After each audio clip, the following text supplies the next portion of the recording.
Welcome to my YouTube channel Jaliyan coaching. વિદ્યાર્થી મિત્રો, ધોરણ 12ની બોર્ડની એક્ઝામ ચાલી રહી છે.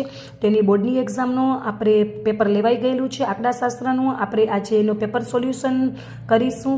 વિભાગ બીનો પ્રશ્ન નંબર 11 આપણે સોલ્વ કરીશું. ઇમ્પોર્ટન્ટ ટોપિક છે, જરૂરથી વિદ્યાર્થી મિત્રો જોજો તમે.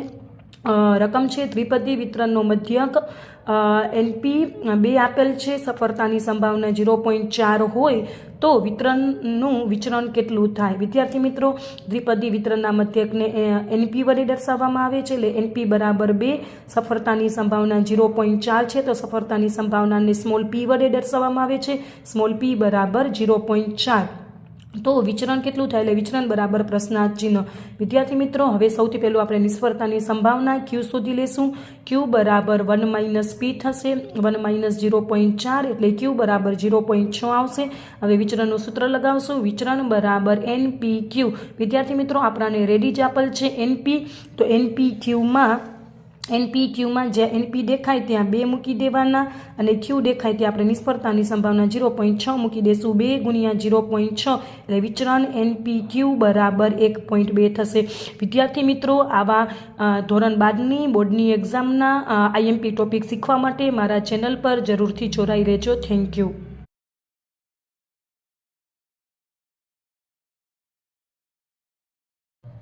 Welcome to my YouTube channel Jaliyan coaching. વિદ્યાર્થી મિત્રો, ધોરણ 12ની બોર્ડની એક્ઝામ ચાલી રહી છે.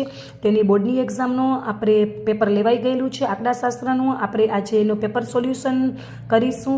વિભાગ બીનો પ્રશ્ન નંબર 11 આપણે સોલ્વ કરીશું. ઇમ્પોર્ટન્ટ ટોપિક છે, જરૂરથી વિદ્યાર્થી મિત્રો જોજો તમે.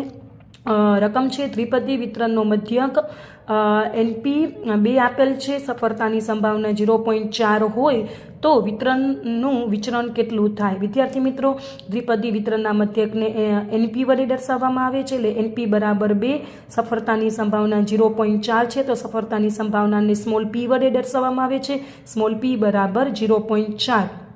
તો વિચરણ કેટલું થાય? એટલે વિચરણ બરાબર પ્રશ્નાર્થ ચિહ્ન.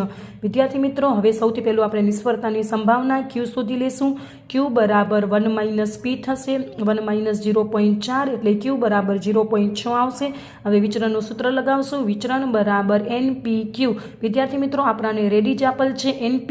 તો NPQમાં જ્યાં NP દેખાય ત્યાં 2 મૂકી દેવાના અને Q દેખાય ત્યાં આપણે નિષ્ફળતાની સંભાવના 0.6 મૂકી દેશું. 2 × 0.6 એટલે વિચરણ NPQ બરાબર 1.2 થશે.